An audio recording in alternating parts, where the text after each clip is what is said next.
Every designer knows that good art is essential to a great room, and bad art can ruin even the best interior. But how do you find art that's appropriate? The art world is strange and scary. Auction houses are intimidating. Blue chip artwork seem to reach record prices every year, and art fairs are overwhelming and bewildering. The contemporary art scene can appear to be an ever-shifting morass of overnight discoveries and galleries that are either super snobby or here today and gone tomorrow. And then there's the problem of clients, who all too often don't know much about art and can be reluctant to spend an adequate amount. One solution is to work with an art advisor who's skilled at dealing with the ins and outs of the gallery scene and who understands the fears and desires of collectors. But what exactly do art advisors do? And is working with one something that you should consider?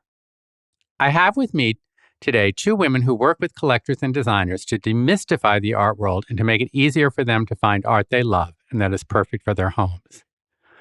Laura Solomon founded her New York-based firm Laura Solomon Fine Art in 2001, and she specializes in post-war and contemporary art. Her firm handles every aspect of dealing with art, from buying and selling to shipping, insurance, and storage. Welcome, Laura. Hi, thanks for having me. So glad you're here. Andrea Feldman Falcione is an LA-based curator and art advisor who has worked with prominent collectors, including Michael Ovitz and Eli Broad, but also is happy to advise on a smaller scale and budget. Her expertise encompasses everything from traditional painting to video, digital art, and site-specific installations. Hello, Andrea. Hi, Michael. Thanks for having me. So this is a big topic and one that there's a great deal of confusion and mystique about. And I'd love to get a sense from each of you. And we'll start with you, Andrea. How did you get into this field? How did you become an art advisor? What's your background? And how did this evolve? Because Sure. I'm sure when you were a child, you didn't say, I want to grow up to be an art advisor. Well, I mean, I didn't necessarily grow up saying that, but my father is a print publisher. So we did actually grow up with surrounded art, by the art world. You know, there was art on our walls at all times. He worked with a lot of American minimalist artists like Sal LeWitt and Mel Bachner, Robert Ryman. So these were the things I was surrounded by as a child. And I did actually once ask my mother why my friends did not have art on their walls like we did. I didn't exactly say like maybe I could help them out, but it was something I did ask my mother at one point because I just didn't understand why people had blank walls or they put up like posters with like sticky tape in their homes. So that was my beginning. But after I majored in art history in college, and then I did actually work at the Peggy Guggenheim collection in Venice the summer after graduating. After that, I was in the right place at the right time for sure, and met Riva Castleman, who was the director of the Department of Prints and Illustrated Books at the Museum of Modern Art. And she gave me my first job. And I have to say that really set the groundwork for where I am now. I spent 9 years there and had really incredible opportunities curating shows and meeting artists and working with incredible curators. After MoMA, I left and moved to California and worked for Eli Broad at the Broad Family Foundation, which is now a big museum in downtown LA. And then worked with Michael Ovitz as his personal curator for 7 years, which was an incredible opportunity. And Michael has a huge passion for art and really fit me as his curator and art into his life at every moment. He would be traveling to New York for a meeting about a movie. I would go with him, scout out works at galleries, and he would join me when he could to see what I had found. And after I left Michael, after 7 years, I started my business working with private clients, and that's where I've been ever since. Fantastic. And Laura, what about your background? How did you get into this strange field? I grew up grew up in New York, and my dad was an endodontist in the city, and he had Alice Neal needing a root canal. And I love it. At the time, it's 1965, and my dad, she said, "Why don't I paint your portrait?"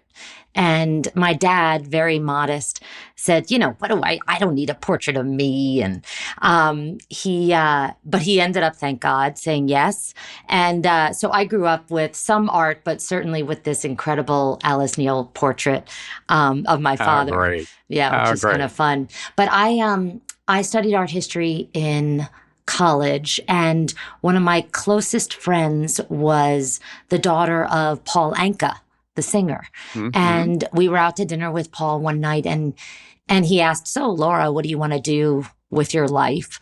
And I said, "I think I want to work at an art gallery." And so he said, "Oh, well, I can put you in touch with 2 art galleries that maybe you can work with."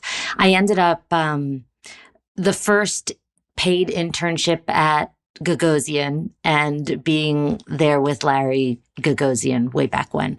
So that was how I started. And I just absorbed absolutely everything that I could possibly absorb being in that environment.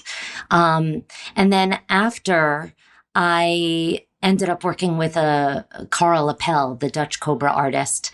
And I was in the studio with his wife, and we, everything from exhibitions at the Stedelijk Museum, interfacing with the galleries, and just everything that you could possibly imagine, running the studios internationally. And I did that for about 7 years. And then I realized I was either going to be the expert on this one artist with such depth for the rest of my life, or I was going to go out and do something else. And I ended up connecting with a colleague of mine who was opening up an art advisory on the Upper East Side, and worked there for 3 years. And then eventually just people started calling me, and I went off on my own, and it's been over 2 decades. And fantastic. Yeah, so kind of fun. Okay, so I want to get a sense. Yeah. I think a lot of people would be curious. Andrea, maybe you can answer this. How I think it probably is different for each of you. But how do you actually work? Do you have galleries that you're affiliated with or that you rely on? Do their collectors come to you? I know people are mystified by this because I used to work in the art world, and I'm somewhat mystified by it. So, yes, please help Sure. elucidate this. Of course. Well, I don't work with particular galleries because you really want to, your client is your main focus. You don't want that to be clouded by a gallery telling you need to buy this artist or that artist. Right. Your client is really and all your of that stuff. Yes, right. your main focus. Right. And most of my clients come to me via word of mouth. I don't have a website. I have an Instagram account, but I'm certainly not advertising to be, to get clients through my public Instagram account. And basically I do endless amounts of looking at art, as I'm sure Laura does. It consumes every single day and every single hour, whether I'm going out to galleries, which I try to do probably 3 or 4 times a week, and being in LA and in my car. It's very easy to be running to Trader Joe's, and then you hit 3 galleries, probably on your way to Trader Joe's so that your ice cream doesn't melt. But, I really do fit it into my day every day as I'm leaving my home. I'm, of course, always looking at PDFs, which galleries send you all the time.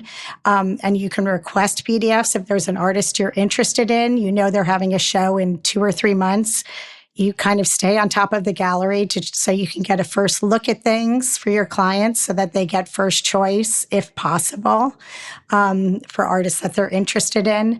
But it really does take a lot of time and effort to stay on top of everything that's happening in the art world, because there's so much content out there, and it takes a lot of know-how to kind of sift through it all and making sure your clients are making smart purchases. So I'd love to get a sense from you how, because you work with a lot of interior designers. So I'd love for you to talk about what is the frustrations that interior designers have. Is it getting clients to spend money? Is it finding appropriate art? What are the dilemmas they come to you with? I would definitely want to say a couple things. So as an art advisor, something that, people are always asking, do you represent artists?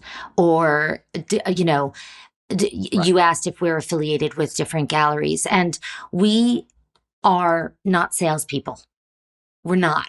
We don't have inventory. We're not trying to sell you artwork. We are your advisor, and we're truly, our fiduciary responsibility is to you. Our ethical and moral responsibility is to you. And there is an organization, the APAA, which is the Association of Professional Art Advisors. And we have this, code of ethics, and that we do not have inventory, because then you obviously you have, Right. An incentive to sell that piece as opposed to something else that might be better. Exactly. So I just wanted to make that clear, because a lot of people are often, do we represent artists and that kind of thing. No, I'm glad you did. And another question which relates to this is, then how are you paid? Do collectors pay you a fee? Is it a percentage? I mean, I'm sure it varies. Like, as in the design world, designers bill in various different ways. And I think all of that's fine as long as you're transparent about it. So how do each of you bill? Laura, how do you get paid? Yes. So it depends on the project and the client. Some clients want to have you on retainer. Some clients pay you hourly plus commission. You really have to figure that out in the beginning. You get an understanding of what they're comfortable with and how you would work. Typically for me personally, I charge, so if we're buying an artwork, the gallery will typically give, anywhere from 10, 15% discount. And we would take that discount and then add our commission, our percentage. So in the end, the client usually ends up paying, I guess, retail. And for that, they get your access to the artwork, your advice, and your expertise, and probably a very smart, good investment. And you have somebody that is overseeing everything, all the logistics, all the shipping, making sure it's, whether it's clearing through customs or it needs to be framed and it's a dark piece. So you really want to have that behind Optium, which is anti-glare, all the different minutiae that are involved. We take care of all of that. For me personally, I don't like to charge for installation I know some advisors do, for their time. I don't want to be bogged down by that. So I just charge my commission, which is prorated based on how much the artwork is. So let's say up to 100,000 for each piece, I'm going to charge X commission.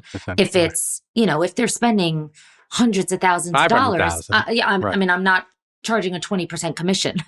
So, but it really depends. I have one collector, that, he doesn't want to ever pay hourly. He doesn't, that's how he works with interior designers. So you just have that conversation with your collector and find out how they like to work. And the key for everything is transparency. Right. Yeah. Andrea, is it the same pretty much for you? I work pretty much in the same way. I mean, I always work to get my client the best possible discount. And I usually have the gallery invoice my client, unless for some reason the client doesn't want the gallery to know who they are. But often, especially in this day and age, galleries not only want to know who your clients are, but often to get access to certain works, they almost have to submit a sort of a resume to be able to get access, which is the gallery and the artist prerogative, I guess, but it makes it very frustrating for newer clients who want to get access to works that are, a lot more desirable per the art market. That doesn't mean they're going to stay that way, but they are at that moment. And again, occasionally I do things hourly or work on a retainer, but primarily most of my clients, I charge a commission based on the price of the work. And again, like Laura, take care of shipping, packing, crating, installation, lighting, anything that goes along with the acquisition of the work. Insurance, all that stuff. But it's so interesting. It's like hearing both of you talk, in a way, you're running parallel to designers? Because I've always said, one of the big problems is with people's idea of what a designer is, they think of a designer as a personal shopper. Oh, they they have access to a showroom, they can get fabric, they can get this. But of course, it's so much more complicated than that because, I would say the designer is one who will tell the architect the light switch has to go here. You have to have plugs there. They have to think about all this stuff and then install it all at the same time. And you guys, I think, are doing much the same in terms of the art world because as we're saying, the art world has exploded to such a degree. I mean, 50 years ago, if you lived in New York, you could probably go see every gallery in New York in a weekend or 2 days, and you would know everything that was going on. Now you couldn't do that in 2 weeks. And there's so much stuff out there. So really, they're paying you for like we were saying, your expertise, your eye, your understanding of what they're looking for. And, but this raises another point. And Laura, I'd love you to talk about this. People don't always know what they're looking for. It's just the same with design. They think they know. Right. So, and that's my favorite part. That I love. Okay. So, okay, good. I love people that know that they love art, but they don't know why they love it. They don't know what they love. They have no clue, but they want to learn. So I love that endeavor. I like educating them. I love figuring out, I can sit down with someone and vicariously sort of get into their headspace and their heart and understand how to connect people with the art that they're going to respond to.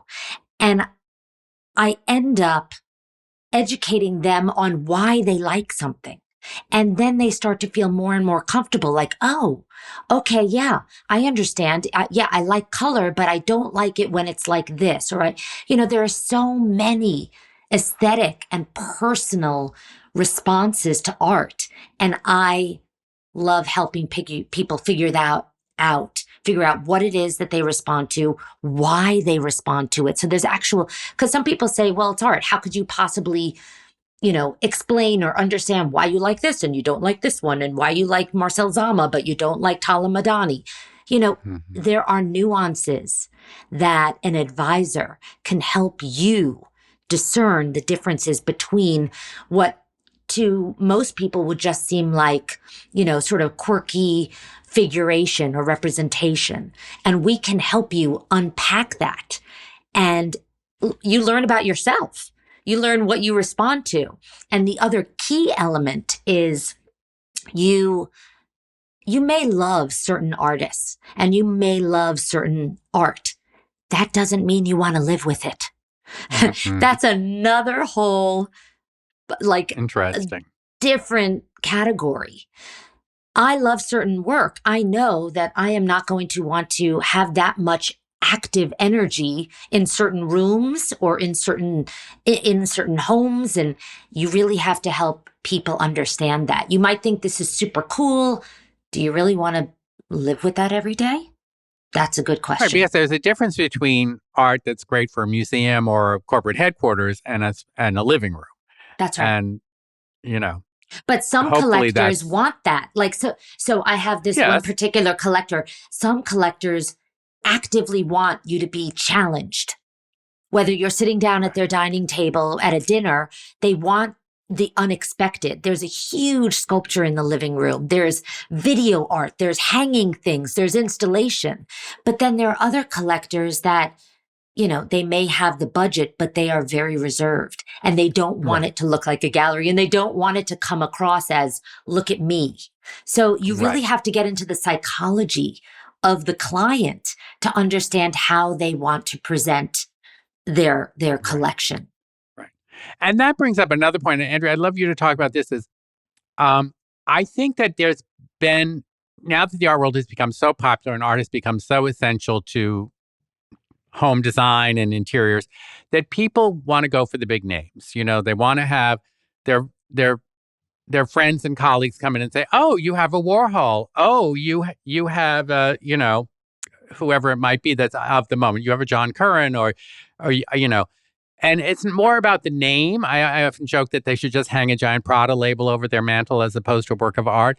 And, the art world has become so fashionable that certain names, certain artists, and this is not to denigrate their work in any way because They can be artists that I love, or maybe I don't love so much, but they're certainly respectable and talented artists. But they become names, and the names overtake the work.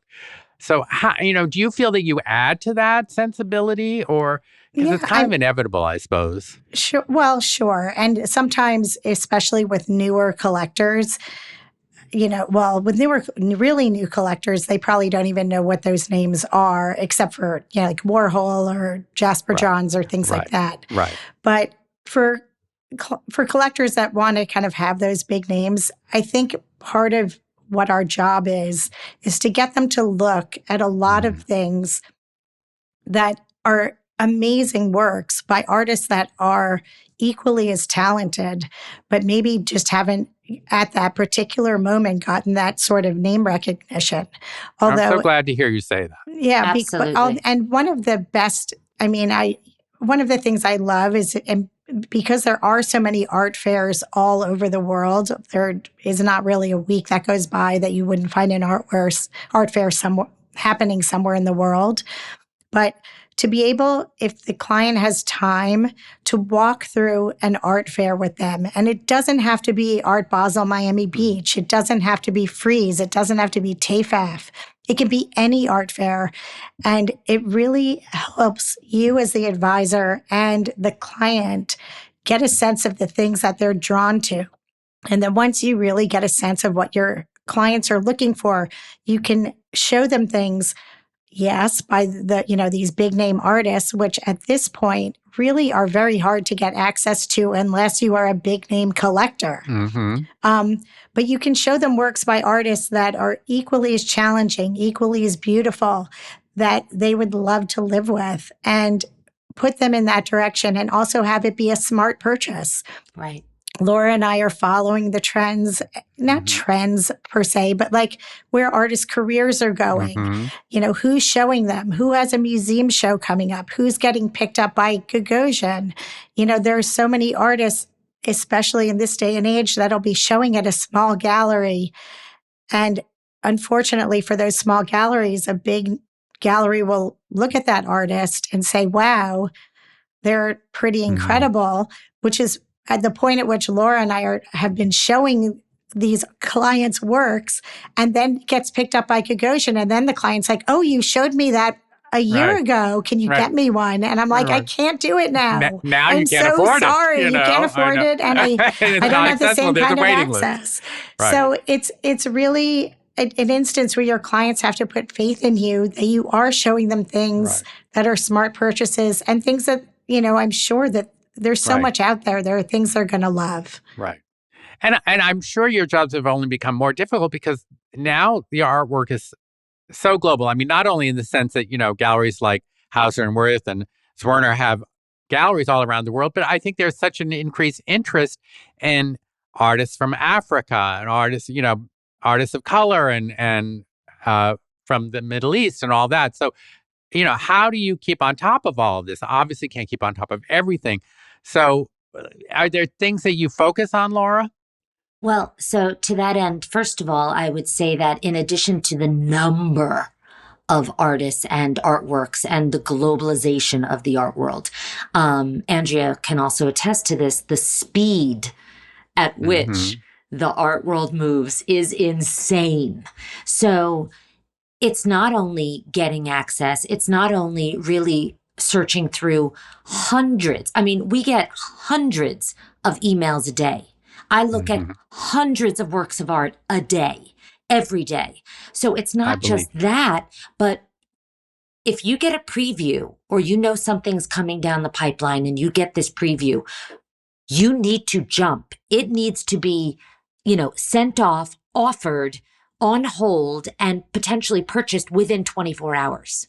So the key for us is educating and having the client get that confidence and level of comfort with knowing what they like, why they like it, so that when something does come, boom, they jump. So it's not just, the globalization and how many artworks and getting access, but it's being able to, when it comes, you got to get on and you got to go. Right. fast. Like, because I know when I do go to art fairs, I'm always shocked that even early on, a good half of the works are already sold, like on the first day. Absolutely. It's kind of amazing. Absolutely. And to your comment before about, people that want the names, I think that also has a lot to do with they just don't know any better. So when you start with someone and really. Yeah, exactly. And when you have a collector that truly understands what they like, why they like it, and they start to get that education and that knowledge, they're fine with going with something else. It's actually more interesting that they don't have the this, the this, the this. I mean, and I would say that, Andrea, you'd probably agree with me that certain collectors end up finding the advisor that works for them, right? So That's absolutely true. Yeah, I mean, you're the you'll know super early on if you're not working with the right person. And again, it's like a designer. If it's not the right designer for you, hopefully you figure that out really soon, But I hadn't thought of that, but I'm sure that's true. And there are an increasing number of art advisors. Yes. Wouldn't you say? Well, I'd say...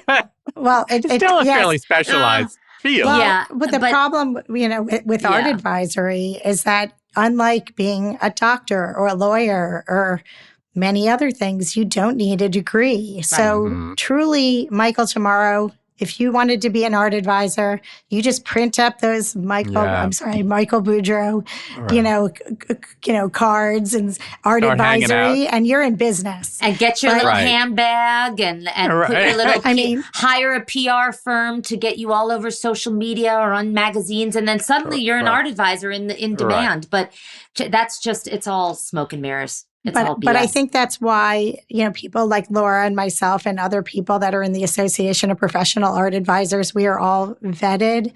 We all have experience. We all have, a set of morals and a way that we conduct our business and ethics. And so you would say that if somebody's looking to find an art advisor, that'd be the first place they should go.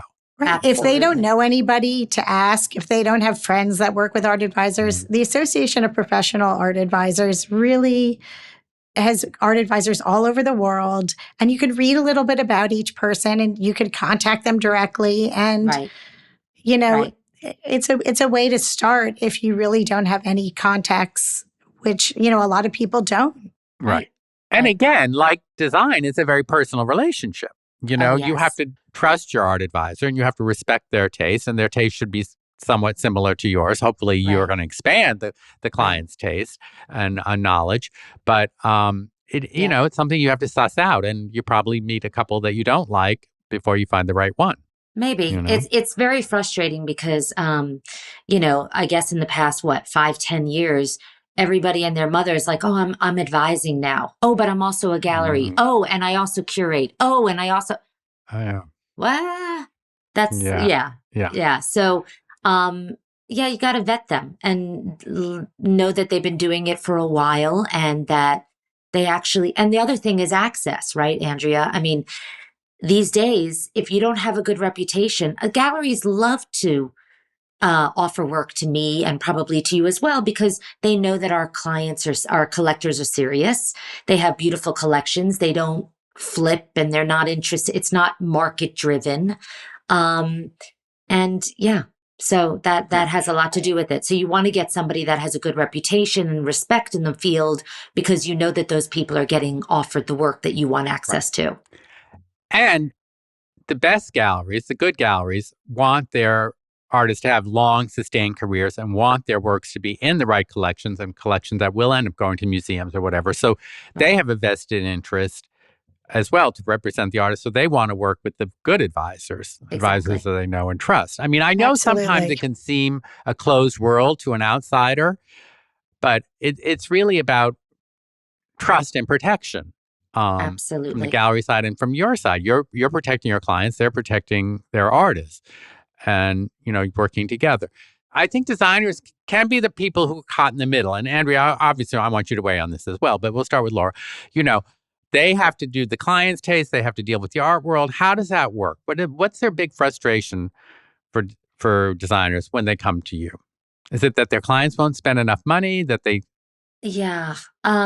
A lot of the interior designers that I work with have collectors that are all clients that are not yet Mm-hmm. collectors, or maybe they are, but they really take it seriously. So it's not usually about convincing them to spend money, because most of the designers that I work with, they have an art clause in their Mm-hmm. contract with their clients. There's an art budget and a clause so that they know that if the designer is going to find artwork and propose artwork, that there's, again, the commission is all stated. It's very clear. Um, so, but I do know that maybe for younger designers, maybe it's harder for them to get people around the idea that, oh no, you actually have to set aside money for the art. But that's not typically something that I come up against. Mm-hmm. Um, so the biggest thing for me is I'm just, I see designers not hiring advisors. And I think it's one of the biggest mistakes that they Mm-hmm. could make, not getting Mm-hmm. an expert involved. Because when you try to do it yourself, first of all, it's more than a full-time job, keeping up with the art world Mm-hmm. and understanding the trends and being able to see get a good sense of the landscape of what's happening, both with markets, with galleries, with the actual artists. But getting a good art advisor involved, it's adding a layer to this project. Like, if you want to get a project published, you better believe that having great artwork is going to get that done. Whereas if you go, decoratory art, it's Mm-hmm. just, Matching the sofa. it's Oh, painful. Uh, but no. And I will back you up on that, Laura, because when I was at El Decor, we saw bad projects, but we saw a lot of good projects that didn't have good art. They had bad right, art, even. I mean, bad art, or the not even it. mirrors. Had They're mirrors, constantly yes, getting the mirrors. Get another mirror right, in there because they don't know right, what to right, do.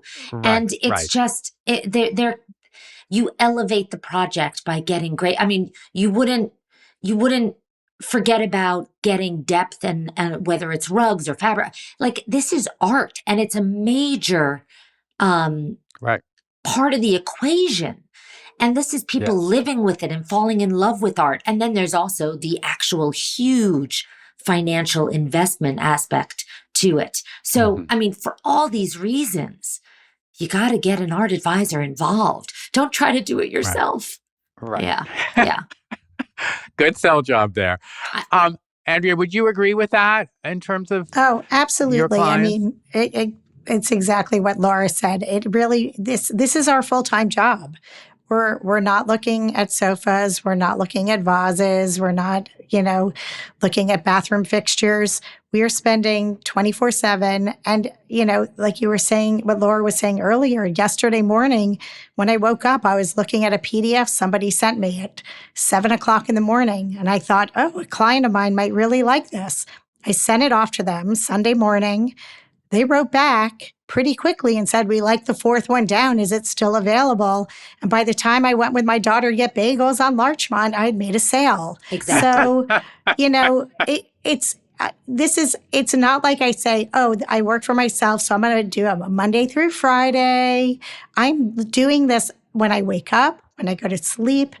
And to add that on to what a designer might need to do is a lot. It's, it's a full-time gig.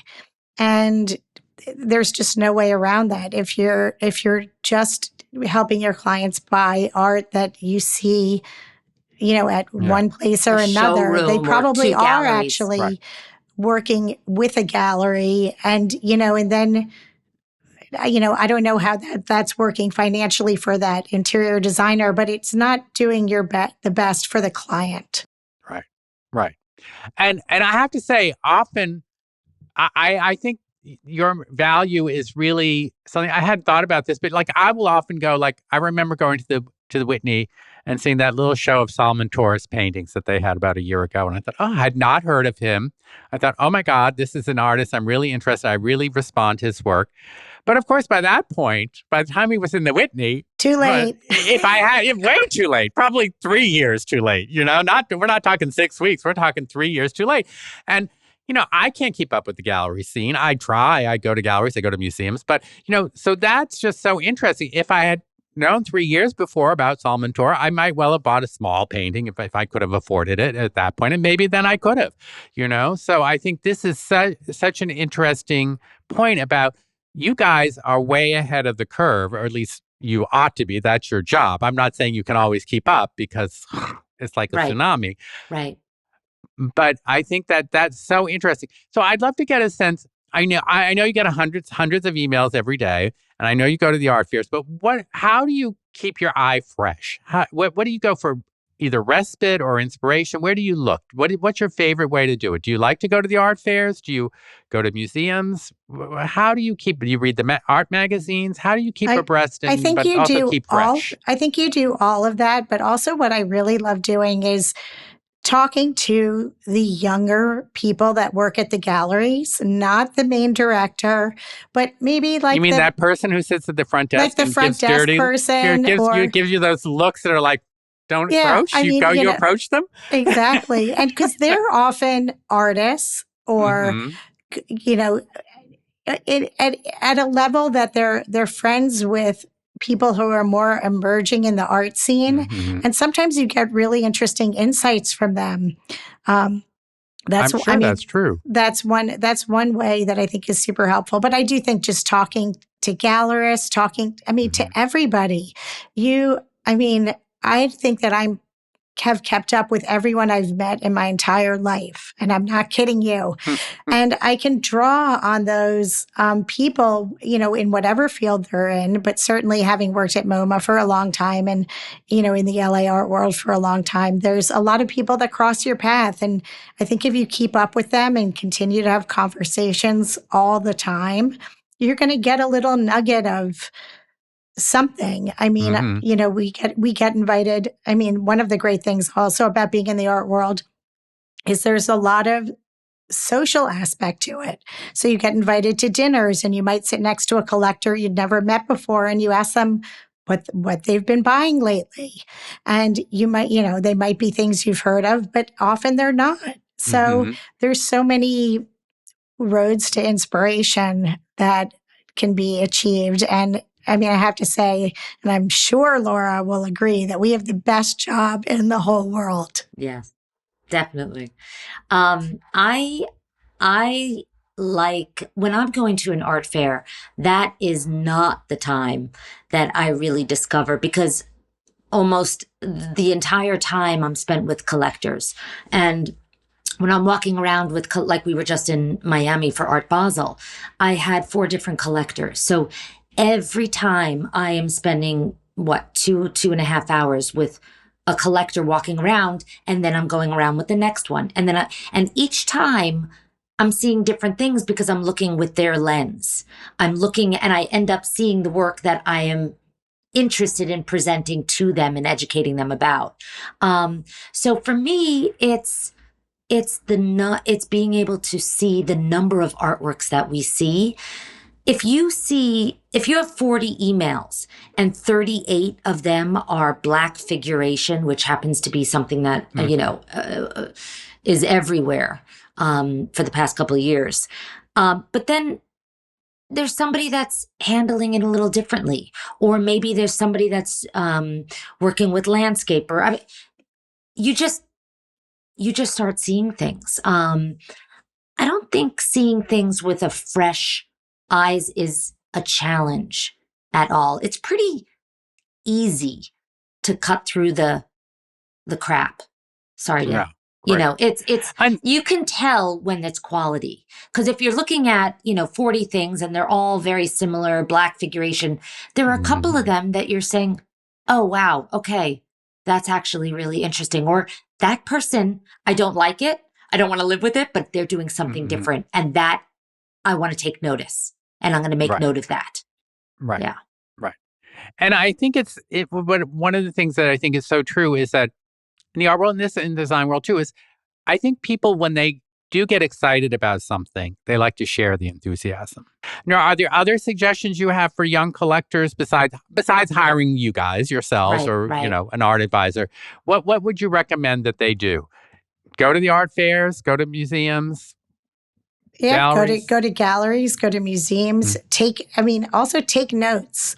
Write down artists that are interesting to you, even if it's Picasso or Jasper Johns or whoever it is, just so you start thinking about the people that you're really drawn towards. I mean, there's still some art magazines that publish in print, so you can go through those. There are also amazing art books. Phaidon does amazing kind of survey art books that are also really great resources for the beginning collector. Just again, to kind of educate your eye and let you know what kind of work you're looking for. You might not like that particular artist's work, but you might like aspects of it. And that's great information to communicate either to an art advisor, or even if you're going to galleries and say, look, I love, Hilary Peckus, but I can't afford or get access to one. Do you know an artist out there? Do you represent somebody like that, or whatever it is? Just do a lot of looking, but I do recommend taking notes, because then you'll forget.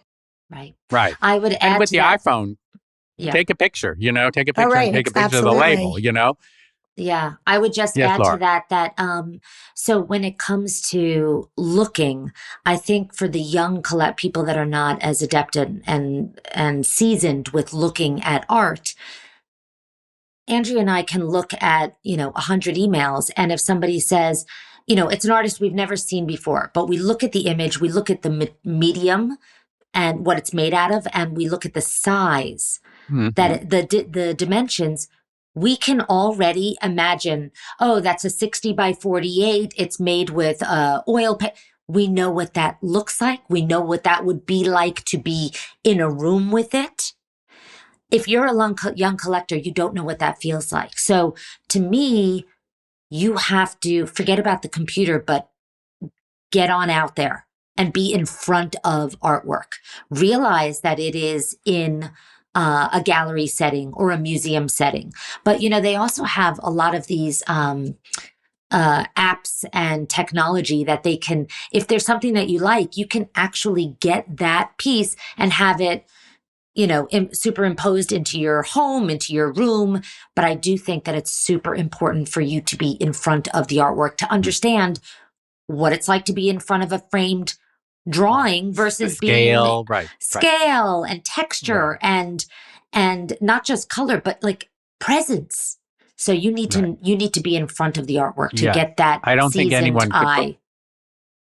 No one should put a collection together based on PDFs. Totally. But I would also caution people, and this is where you want to get the expert involved, because we keep seeing now suddenly all the galleries are rediscovering, because they're changing the canon from the white male abex, and now suddenly it's people of color and it's the women, and it's not that they don't deserve that now, the credentials and the attention, but everybody is like, oh, but look, I just found this gem, and oh, there's this artist, and we're representing this estate. And at a certain point, just because it was once not given its due does not mean it deserves its due. So, and not every artist in the 50s and 60s was a genius. Exactly. Just as every artist today is not a genius. And the galleries sometimes are putting that forth as if like, oh, look at this. And it's a marketing opportunity. Exactly. And so that's another place where Andrea and I can cut through that fat, like in a heartbeat. We can tell whether it's actually good, and we can tell whether, oh, there are museum acquisitions. Okay, let's look at what those museums are, and let's take a good look at what this really is. So because soon they might be a museum deacquisition. Certain people, when they hire a designer, if you're hiring certain designers, you're hiring them for their aesthetic, right? I mean, you're the person that's going to hire Victoria Hagen, or you're going to hire Clodagh, or you're going to, there is a certain aesthetic. So then maybe it's okay that you're dealing directly with the designer, because you get a sense for the aesthetics and the parameters of what this client is going to look for. But what Andrea brought up was, if you have an interior designer, maybe they're like, yeah, I really want to do color, or I think this. Mm-hmm. But in that case, it's much better for you to be in conversation with the collector or the client, because right. You're not necessarily getting. Otherwise, it's just like mistranslated. And it's just wasting your time. It takes so much longer. Right. And it's frustrating for the client too, because you're not giving them the options that they want. Right. Yeah. Right. Yeah. No. I mean, I think we've covered a lot of territory here, and I think it's been very enlightening for me, but it's been very enlightening, I think, for our audience. And I can't thank you both enough for being here. So thank you to Andrea Feldman Falcione and also Laura Solomon, my guest today. And thank everyone for listening to the Chairish podcast.